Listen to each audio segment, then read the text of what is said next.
dan Tuhan setia buat kami. Tuhan menyertai kami dan melindungi kami. Dan jelas kami rasakan hingga pada saat ini penyertaan di dalam hidup kami Tuhan. Tuhan tak pernah meninggalkan kami dan tetap menyertai dan menuntun terus kehidupan kami Tuhan.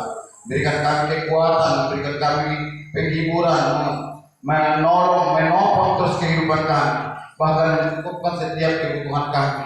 Tuhan itu sangat baik buat kami. Kami bersyukur pada Bapa.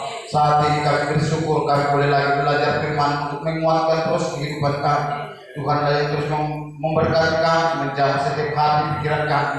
Kami buka pikiran kami, hati kami boleh menerima firman Tuhan, dan Roh Kudus akan mengurapi kami Bapa. Jika kami diberkati lewat pendengaran kami firman malam hari ini Tuhan. Kami siap untuk menerima firman di dalam nama Tuhan Yesus Kristus kami berdoa. Dan di dalam nama Tuhan Yesus yang bersehat, kami tolak, kami batalkan segala kuasa-kuasa kegelapan, segala daya iblis, segala roh jahat kami hancurkan dalam nama Yesus. Roh Kudus yang menolong kami, memampukan kami untuk menjadi pelaku firman. Di dalam nama Tuhan Yesus Kristus kami berdoa dan kami ucap syukur. Haleluya, sama-sama kita katakan amin. Haleluya. Silakan duduk saudaraku. Bapak Ibu saudara terkasih, Tuhan Yesus memberkati kita bersyukur di malam hari ini kita bisa beribadah saudara terkasih, dan saat ini kita boleh belajar firman Tuhan. Mari kita buka kitab kita dari kitab Yeremia 17 ayat yang ke-7. Ada Androidnya bisa dibuka, kalau ada kitab juga bisa dibuka, kalau memang tidak ada kitab, tidak ada Android, didengar juga bisa. Haleluya. Yang penting dengar firman Tuhan akan menolong, akan menguatkan kita. Roh Kudus hanya bisa berkarya dari firman Tuhan. Dia bisa melakukan segala hal, baginya tidak ada yang mustahil. Dan dia selalu mengerjakan apa yang sudah difirmankan, saudara. Maka kita perlu tahu firman Tuhan. Yeremia 17 ayat yang ke-7. Sama-sama kita membaca 1, 2, 3 ya. Diberkatilah orang yang mengandalkan Tuhan, yang menaruh harapnya pada Tuhan. Amin. Saudara terkasih, ayat ini jelas. Kalau kita mengandalkan Tuhan, pasti diberkati Tuhan. Kalau kita mengharapkan Tuhan, pasti diberkati Tuhan, saudara. Jadi dalam segala hal dalam hidup ini kita andalkan Tuhan, kita harapkan Tuhan. Baik anak-anak kita yang sekolah, baik saudara usaha kita, baik kedamaian kita, baik kesehatan kita, harapkan dan nantikanlah Tuhan, andalkanlah Tuhan. Kalau kita mengandalkan Tuhan, tidak pernah kita kecewa, karena Tuhan bisa melakukan banyak hal seturut dengan firman Tuhan. Kenapa banyak orang kecewa? Dia bukan mengandalkan Tuhan, tapi mengandalkan manusia. Coba kita lihat di atasnya, saudaraku, dalam ayat yang ke-5. Ayat yang ke-5. Ini kalau mengandalkan manusia. 1, 2, 3 ya. Beginilah firman Tuhan. Terkutuklah orang yang mengandalkan manusia, yang mengandalkan kekuatannya sendiri, dan yang hatinya jauh daripada Tuhan. Nah, ini yang banyak orang kecewa. Dia mengandalkan pikirannya sendiri, kekuatannya sendiri. Bagaimana menyekolahkan anak, bagaimana membangun ekonomi, bagaimana membangun rumah tangga bahagia. Akhirnya dia tidak sanggup. Lalu dia kecewa, dia bersungut-sungut. Kata terkutuk di sini saudara, dia tidak mendapatkan apa-apa. Dia kecewa karena dia menjauhkan diri dari Tuhan. Padahal kalau kita mendekatkan diri pada Tuhan, menaruh harap pada Tuhan, di situ berkat Tuhan itu. Carilah Tuhan maka kamu akan hidup, kata firman Tuhan. Carilah aku maka kamu akan hidup. Dalam hidup ini apapun aktivitas kita, apapun yang kita inginkan, harapkan aja Tuhan, andalkan aja Tuhan, saudara. Tak mungkin kecewa, tak mungkin. Tapi mungkin kita berpikir begini, aku sudah ke gereja, aku sudah aktif di gereja. Itu bukan suatu jaminan, saudara-saudara. Banyak orang aktif di gereja tapi tidak mengandalkan Tuhan. Dia masih mau mengandalkan pikirannya sendiri. Dia masih mau, saudaraku, mengandalkan kekuatannya sendiri. Aku buat begini, aku bisa. Aku buat begini, aku bisa. Suatu saat, saudara, kekecewaan yang datang. Coba lanjutnya, ayat yang ke-6. Ia akan seperti semak bulus di padang belantara. Ia tidak akan mengalami datangnya keadaan baik. Ia akan tinggal di tanah hangus, di padang gurun, di negeri padang asin yang tidak berpenduduk. Akhirnya apa? Kesukaran yang datang. Ketika kesukaran datang, di situ kita berkata, enggak adil Tuhan itu. Padahal kita yang menjauh dari Tuhan. Tapi di sini tidak ada. Haleluya. Manusia yang menjauh dari Tuhan. Padahal Tuhan sudah katakan, andalkan aku. Diberkati orang yang mengandalkan Tuhan, yang menaruh harapnya kepada Tuhan. Itu diberkati.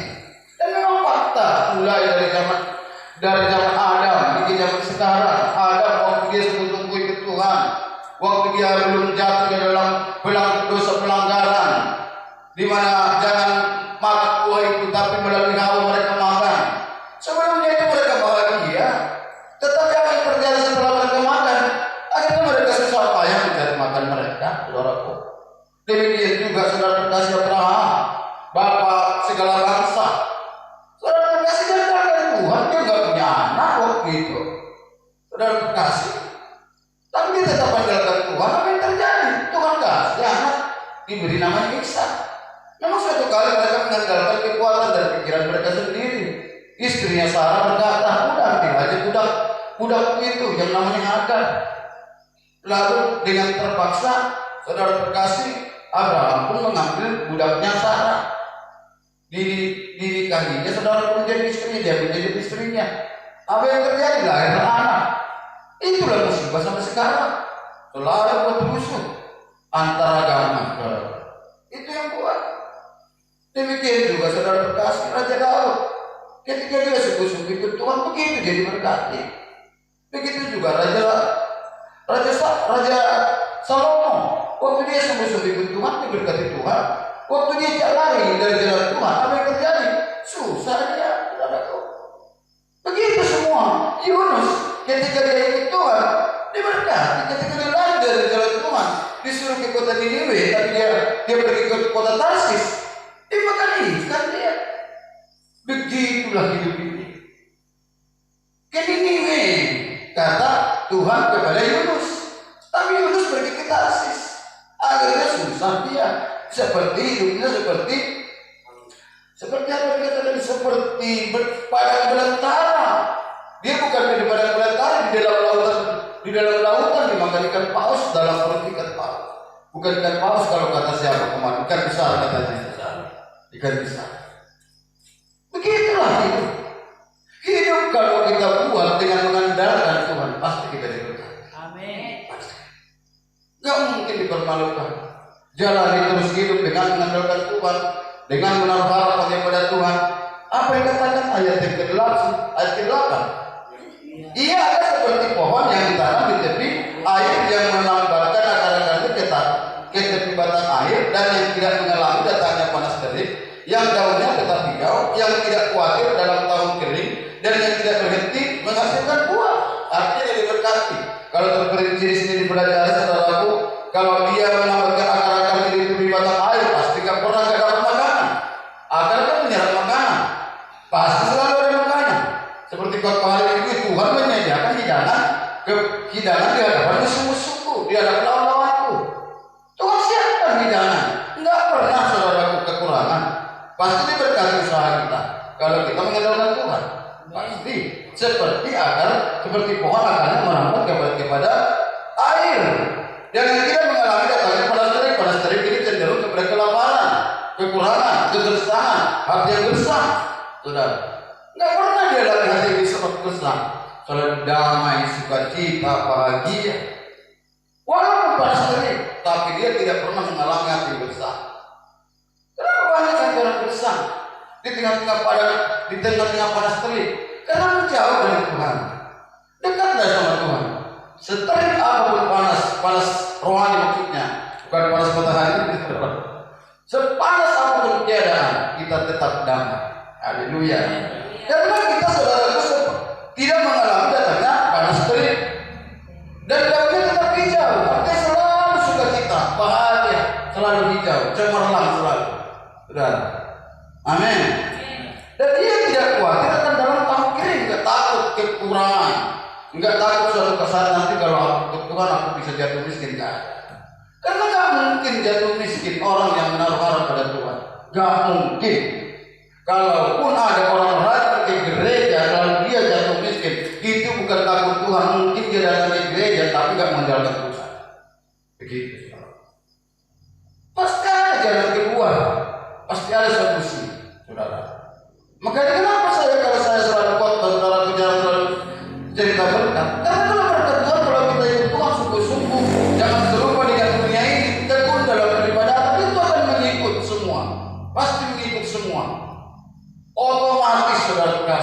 Berkat itu yang menawarkan diri sama kita, bukan kita yang cari-cari berkat ini, saudara. Haleluya. Nah, ini beda dengan kesaksian tadi, saudara. Berkat itu yang datang sama kita, nawarkan diri kepada kita, ini buat aku, ini buat. Semua dikasih Tuhan jalan, semua dikasih tahu terus jalan. Pasti. Kalau kita menaruh harap dan mengandalkan Tuhan, saudara, nggak pernah takut kita keringat, nggak pernah takut kita kecewa dalam kekurangan, nggak pernah takut apa nanti kubuat ya tiket apa ya, nggak pernah takut, selalu ada, saudara, selalu ada. Selalu. Ini beda ini ya, kan beda ya. Begitu memang, saudara. Selalu ada. Apa yang membuat untuk biaya selalu ada. Apa biaya kuliah selalu ada. Selalu ada. Selalu ada jalan berkat Tuhan. Tak apa nanti ini nanti itulah, saudara. Maka ikut Tuhan ini luar biasa enaknya, saudara. Sangat kecewa kalau sempat orang dah tahu jalan Tuhan, ikut Tuhan sungguh-sungguh tapi nggak mau. Sangat sayang, rugi.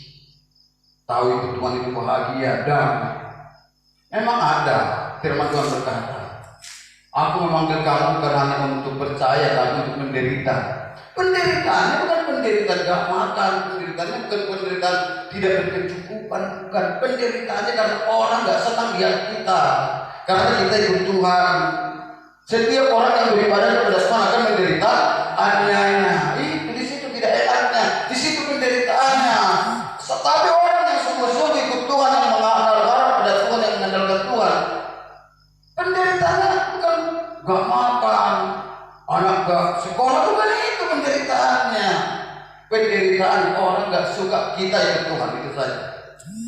Gitu dia. Maka setiap orang yang beribadah kepada Tuhan akan menderita aniaya. Di situ dia. Pikul aku yang kuberikan padamu, kata Tuhan. Pikul salib itu gak gampang, kata orang. Oh berat kok pikul salib. Tapi kalau Tuhan yang menolong, Roh Kudus yang menolong, kuk yang kuberikan padamu tidak berat tapi ringan. Salib itu jadi ringan. Memang kalau orang dunia suruh memudak salib itu gak sanggup. Berat itu, gak gampang ikut Tuhan. Mana sembarangan ikut Tuhan, melayani Tuhan mana sembarangan. Itu orang dunia bilang.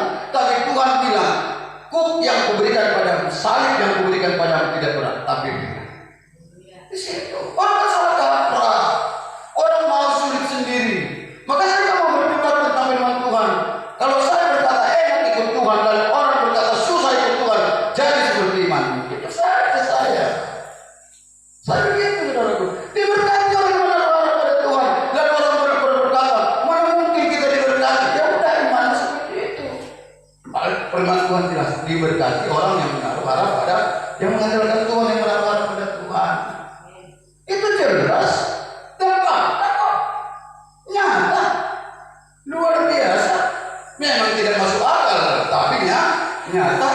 5 roti 2 ikan, 5.000 orang makan, memang tidak masuk akal, tapi nyata. Haleluya, nyata. Dicukupkan kok, sampai sekarang dicukupkan kok. Hidup kami ada aja jalan Tuhan memberkati. Dari mana lah, dari mana lah, ada aja saudara. Ya andalkan aja Tuhan, menaruh harap kepada Tuhan, pasti ada jalan keluar.